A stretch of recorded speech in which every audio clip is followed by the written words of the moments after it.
নমস্কাৰ বন্ধুসকল, মই হিৰেন। আজি এই ভিডিঅ'টোৰ উদ্দেশ্য হৈছে সিংহ ৰাশি ব্যক্তিসকলৰ এই জুন মাহটোত এওঁলোকৰ কেনেদৰে পাৰ হ'ব আৰু এওঁলোকে কেনেদৰে ফল লাভ কৰিব তাৰে সম্পূৰ্ণ বিৱৰণ মই আপোনালোকক এই ভিডিঅ'টোৰ জৰিয়তে আগবঢ়াইছোঁ। প্ৰথমে মোৰ চেনেলটো আপোনালোকে ছাবস্ক্ৰাইব কৰি ল'ব, যাতে মোৰ পিছৰ ভিডিঅ'বিলাক আপোনালোকে সহজে লাভ কৰিব পাৰে। লগতে মোৰ ভিডিঅ' যদি ভাল লাগে তেন্তে লাইক আৰু শ্বেয়াৰ কৰিব, কমেণ্ট কৰি আপোনালোকৰ মনৰ ভাৱ প্ৰকাশ কৰিব। এতিয়া মূল বিষয়লৈ। সিংহ ৰাশি ব্যক্তিসকলৰ এই জুন মাহটোত এওঁলোকৰ পাৰিবাৰিক জীৱনৰ ক্ষেত্ৰত এনেধৰণৰ।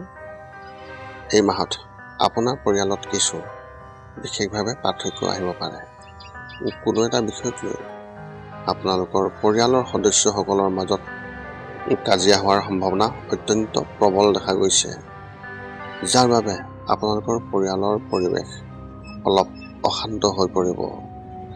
এই সময়ত আপুনি ধৈৰ্য ধৰিব লাগিব। সকলোকে উচিত সন্মান কৰক আৰু আপোনাৰ বয়োজ্যেষ্ঠসকলে দিয়া যিবোৰ পৰামৰ্শ সেইবোৰ আপুনি শুনিবলৈ চেষ্টা কৰক। আপোনাৰ ভাই ভনীসকলে হয়তো কিবা এটা চিন্তাত পৰিব পাৰে আৰু কিবা এটা সমস্যাই তেওঁলোকক ভিতৰৰ পৰা অশান্তি দিব। এনে সময়ত তেওঁলোকক সম্পূৰ্ণ সহায় আগবঢ়াওক আৰু তেওঁলোকক সমস্যা সমাধান কৰাত চেষ্টা কৰক। ব্যৱসায় আৰু চাকৰি ক্ষেত্ৰত এনেধৰণৰ। আৰ্থিক দৃষ্টিকোণৰ পৰা এই মাহে আপোনাৰ বাবে এক নতুন সুযোগ লৈ আহিছে। ব্যৱসায়ীসকলে এই মাহত বহুতো খণ্ডৰ পৰা সুবিধা লাভ কৰাৰ সম্ভাৱনা দেখা গৈছে। কাৰো চকুত নপৰিবলৈ ৰাজহুৱা স্থানত নিজৰ সুবিধা আদিৰ কথা কোৱাৰ পৰা বিৰত থাকক। লগতে মঙ্গলবাৰে হনুমান চালিচা কমেও 3 বাৰ নিশ্চয়কৈ আবৃত্তি কৰক। চৰকাৰী চাকৰি কৰা ব্যক্তিসকলে হয়তো এই মাহত ভ্ৰমণ কৰিব লাগিব। সিহঁতৰ এখন চহৰৰ পৰা আন এখন চহৰলৈ যাত্ৰা কৰাৰ সম্ভাৱনা থাকিব। গতিকে সম্পূৰ্ণ সাৱধান হওক। ব্যক্তিগত খণ্ডত চাকৰি কৰি থকা ব্যক্তিসকলে এই মাহত অলপ চিন্তিত হ'ব আৰু চাকৰি হেৰুৱাৰ ভয় থাকিব। এনে পৰিস্থিতিত নিজৰ কামৰ প্ৰতি সম্পূৰ্ণ মনোযোগ দিয়ক আৰু মনটো শান্ত কৰি ৰাখক। শিক্ষা আৰু কেৰিয়াৰ ক্ষেত্ৰত এনেধৰণৰ। উচ্চ শিক্ষা গ্ৰহণ কৰা ছাত্ৰ ছাত্ৰীসকলে এই মাহত খুবেই ভাল ফলাফল লাভ কৰিব, য'ত মূলতঃ সাংবাদিকতা, পৰিচালনা আৰু ডিজিটেল মাৰ্কেটিঙৰ ছাত্ৰ ছাত্ৰীসকলে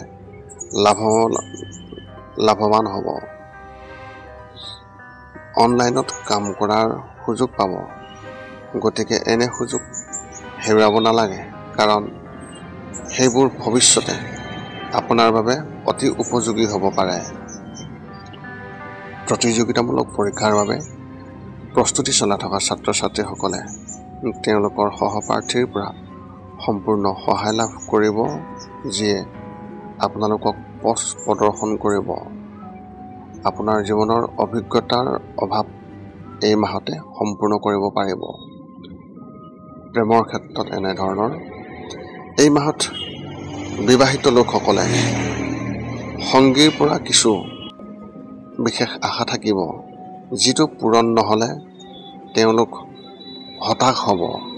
এনে পৰিস্থিতিত নিজৰ ভাগ্যক গালি পৰাৰ সলনি তাৰ পৰাও বিশ্বাস ৰাখক, কাৰণ লাহে লাহে সকলো স্বাভাৱিক হৈ পৰিব। সম্পৰ্কত থকা ব্যক্তিসকলে তেওঁলোকৰ সংগীৰ প্ৰতি অধিক বিশ্বাস বেছি হ'ব, কিন্তু কিবা অপ্ৰীতিকৰ ভয় তেওঁলোকৰ মনত থাকিব। অবিবাহিত লোকসকলে হয়তো এই মাহত হতাশ হ'ব লাগিব, কাৰণ প্ৰকৃত জীৱন সংগী বিচাৰিবলৈ এতিয়াও আৰু অধিক সময় বাকী আছে। স্বাস্থ্যৰ ক্ষেত্ৰত এনেধৰণৰ। স্বাস্থ্যৰ দৃষ্টিকোণৰ পৰা এই মাহটো আপোনাৰ বাবে ইমান ভাল নহয়, যাৰ বাবে স্বাস্থ্যৰ সম্পৰ্কীয় বহু সমস্যাই আপোনাক আগুৰি ধৰিব পাৰে। আপুনি শাৰীৰিকভাৱে দুৰ্বল অনুভৱ কৰিব, যাৰ বাবে মানসিক স্বাস্থ্যও ভাল নহ'ব। এনে পৰিস্থিতিত প্ৰতিদিনে ব্যায়াম আৰু যোগ কৰাৰ অভ্যাস গঢ়ি তোলক। ৰাতিপুৱা সোনকালে সাৰ পাই ফুৰিবলৈ গ'লে স্বাস্থ্য খুবেই ভাল হ'ব। এনে কৰিলে আপুনি শাৰীৰিক আৰু মানসিক দুয়োটা দিশতে সুস্থ হৈ থাকিব আৰু আপোনাৰ উদ্বেগ কম হ'ব। আপোনাৰ এই মাহত শুভ সংখ্যা হিচাপে 7 আৰু শুভ ৰং হিচাপে আপুনি এই মাহত কেশৰ ৰং ব্যৱহাৰ কৰিব পাৰে। এই আছিলে এই জুন মাহটোত সিংহ ৰাশি ব্যক্তিসকলৰ সম্পূৰ্ণ ফলাফল। পুনৰ লগ পাম অন্য এটা ভিডিঅ'ত। আজিলৈ ধন্যবাদ।